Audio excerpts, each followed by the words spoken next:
அது ஒரு பெரிய ஸ்டேட்டஸ் ஆகவும் ஒரு பெரிய அச்சீவ்மெண்ட் ஆகவும் நினைப்பாங்க. ஆனா 100 வருஷத்துக்கு முன்னாடியே நியூயார்க்லாம் போய் அங்க உலக புகழ் பெற்ற கொலம்பியா யூனிவர்சிட்டிலலாம் போய் படிச்சு டாக்டர் பட்டம் வாங்கி சாதிச்ச ஒரு அசாத்திய மாணவர் ஒருத்தர் இருந்தார்.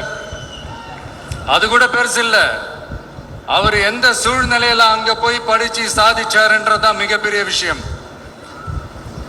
அன்னைக்கு அந்த மாணவரை, நீ இந்த சாதியில பிறந்திருக்கிற, உனக்கெல்லாம் படிக்கிறதுக்கெல்லாம் தகுதி இல்லை, நீ எல்லாம் எதுக்கு ஸ்கூலுக்கு வர, அப்படி இப்படின்ட்டு அவர் வாழ்ற சமூகமே அவரை தடுத்துச்சு.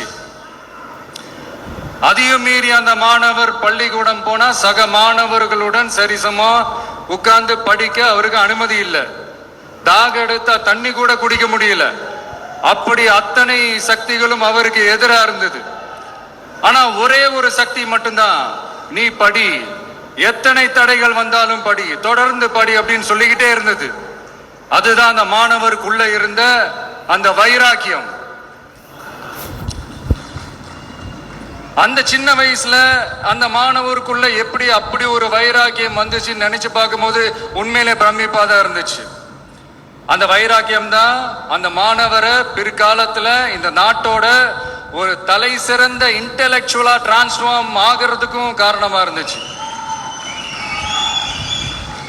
எனக்கு தெரிஞ்ச உலக வரலாற்றிலே இப்படி ஒரு டிரான்ஸ்ஃபர்மேஷனை யாரும் பார்த்திருக்க மாட்டாங்க. அந்த மாணவர் வேற யாரும் இல்ல, நம்மளுடைய அண்ணல் அம்பேத்கர் அவர்கள் தான்.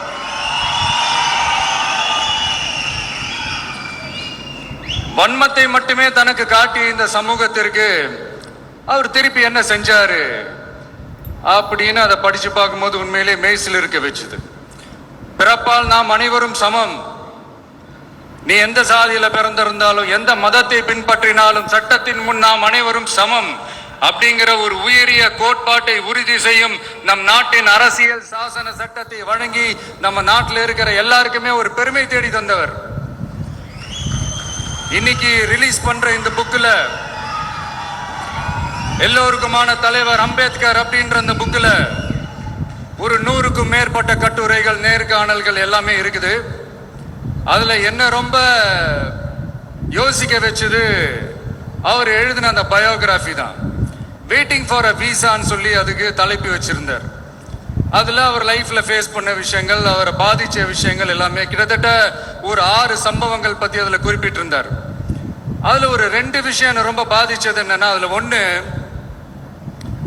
அவருக்கு 9 இயர்ஸா இருக்கும் போது அவரும் அவருடைய பிரதரும் வெளியூர்ல இருக்கிற அவங்க அப்பாவை பார்க்கறதுக்காக போறாங்க. அப்ப ட்ரெயின்ல இருந்து இறங்கி இந்த மாட்டு வண்டிக்காக வெயிட் பண்ணிட்டு இருக்கும் போது ஒருத்தர் கூட அவங்கள ஏத்திட்டு போறதுக்கு தயாரா இல்லை. ஏன்னா அந்த அளவுக்கு தீண்டாமை கொடுமை. அப்புறம் கொஞ்சம் எக்ஸ்ட்ரா பணம் காசெல்லாம் கொடுக்குறோன்னு ஒரு வண்டிக்காரர் ஒத்துக்கிறாரு. அப்ப கூட அந்த வண்டிக்காரர் என்ன பண்றாருன்னா, அந்த பசங்களை வண்டி ஓட்ட சொல்லிட்டு இவரு தீட்டு பட்டுடும்னு சொல்லி வண்டியில ஏறாம நடந்து போறாரு. அந்த நாள் முழுக்க அந்த பசங்களுக்கு குடிக்க தண்ணி கூட கொடுக்காம அந்த டிராவல் எவ்வளவு கொடுமையா இருந்துச்சுன்னு சொல்லி அதுல மென்ஷன் பண்ணியிருந்தார். 2வது, அதே அம்பேத்கர் அவர்கள் அமெரிக்கா, பிரிட்டன்ல எல்லாம் போய் படிச்சு டாக்டர் பட்டம்லாம் வாங்கி சாதிச்சு ஒரு பெரிய வழக்கறிஞரா இந்தியாவுக்கு திரும்ப வராரு. அப்ப மும்பைக்கு பக்கத்துல ஒரு கிராமத்துக்கு அவரை கூப்பிடுறாங்க. அப்ப அவர் ஒரு அரசாங்க பொறுப்புல இருக்கிறாரு. அந்த கிராமத்துக்காரங்க ஒரு வண்டியை ஒண்ணு ஏற்பாடு பண்ணி அவரை கூட்டிட்டு வரணும்னு நினைக்கிறாங்க. ஆனா அந்த வண்டி ஓட்டுறவரு அவருக்கு சமமா உட்கார்ந்து வண்டி ஓட்டுறதுக்கு யோசிக்கிறாரு, மறுக்கிறாரு. ஒரு லண்டனுக்கு போய் ஒரு பாரிஸ்டர் பட்டம் வாங்கிய அம்பேத்கரை விட ஒரு வண்டி ஓட்டுறவர் தன்னை உயர்ந்தவனா நினைக்கிறார். அதுதான் அந்த சமூக கொடுமை தான் அவரை சமத்துவத்துக்காக போராட வச்சது. எனக்கு ஒரு டவுட்டுங்க, இன்னைக்கு திரு அம்பேத்கர் அவர்கள் உயிரோடு இருந்திருந்தா என்ன நினைப்பாரு? இன்னைக்கு இருக்கிற நம்ம இந்தியாவை பார்த்து அவர் பெருமைப்படுவாரா, இல்ல வருத்தப்படுவாரா, இல்ல அப்படியே வருத்தப்பட்ட எதை நினைச்சு வருத்தப்படுவாரு? இன்னைக்கு நம்ம நாடு முழு வளர்ச்சி அடையணும்னா ஜனநாயகம் காக்கப்படணும். அந்த ஜனநாயகம் காக்கப்படணும்னா அரசியல் அமைப்பு சட்டம் காக்கப்படணும். அதுக்கான பொறுப்பு, அந்த கடமை நம்ம ஒவ்வொருத்தருக்கிட்டையும் இருக்கணும்னு தோணுச்சு. அந்த பொறுப்போடும் அந்த கடமையோடும் தான் இதை நான் ஆணித்தரமா சொல்றேன்.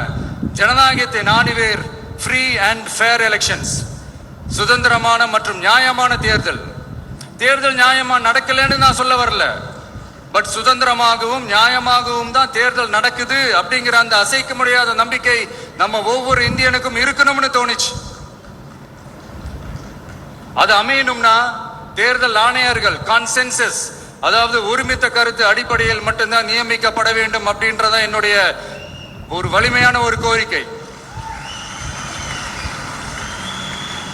இரண்டாவது, ஏப்ரல் 14 அண்ணல் அம்பேத்கர் அவர்களுடைய பிறந்த நாள். அன்னைக்குதான் நம்ம ஒட்டுமொத்த இந்தியர்களுக்குமான ஜனநாயக உரிமைகள் பிறந்த தினம். அதனால அந்த டேட்டை இந்தியாவோட ஜனநாயக உரிமைகள் தினமா அறிவிக்கணும்.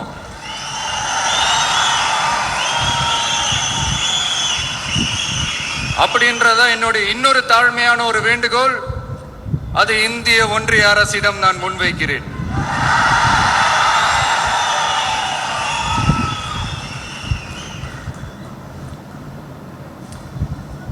அம்பேத்கர் அவர்களை பத்தி யோசிக்கும் போது கண்டிப்பா சட்டம் ஒழுங்கு சமூக நீதியை பத்தி யோசிக்காம இருக்கவே முடியாது. இன்னைக்கு மணிப்பூர்ல என்ன நடக்குதுன்னு நம்ம எல்லாருக்குமே தெரியும். ஆனா அதை பத்தி கொஞ்சம் கூட அதை கண்டுக்காம ஒரு அரசு மேல இருந்து நம்மள ஆண்டுகிட்டு இருக்கு.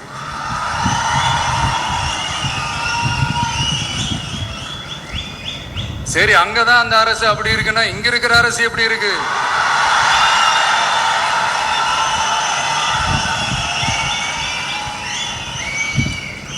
இங்க நம்ம தமிழ்நாட்டில் வேங்கை வயல்னு ஒரு ஊர்ல என்ன நடந்துச்சுன்னு நம்ம எல்லாருக்குமே தெரியும். சமூக நீதி பேசுற இங்க இருக்கிற அரசு அதுக்கு எந்த விதமான ஒரு நடவடிக்கை எடுத்த மாதிரியே எனக்கு தெரியலையே. இவ்வளவு காலங்கள் தாண்டி, இத்தனை வருஷங்கள் தாண்டி ஒரு துரும்ப கூட கிள்ளி போடலையே. அதுதான் இதெல்லாம் இன்னைக்கு அம்பேத்கர் அவர்கள் இன்னைக்கு பார்த்தாருன்னா வெக்கப்பட்டு தலை குனிஞ்சு போவார்ல. கரெக்ட், நம்ம நடக்கிற பிரச்சனைகள், நடக்கிற கொடுமைகளுக்கெல்லாம் நம்ம குரல் கொடுக்கணும். ஆனா நடக்கிற பிரச்சனைகள் ஒன்னா ரெண்டா, பெண் குழந்தைகளுக்கு எதிரா, பெண்களுக்கு எதிரா, ஏன் மனித உயிர்களுக்கு எதிரா, இதெல்லாம் நம்ம பார்க்கிறோம், படிக்கிறோம், மத்தவங்க கிட்ட இருந்து கேட்டு தெரிஞ்சுக்கிறோம். இதுக்கெல்லாம் ஒரு நிரந்தரமான ஒரு தீர்வு என்ன தெரியுமா? ரொம்ப சிம்பிள்.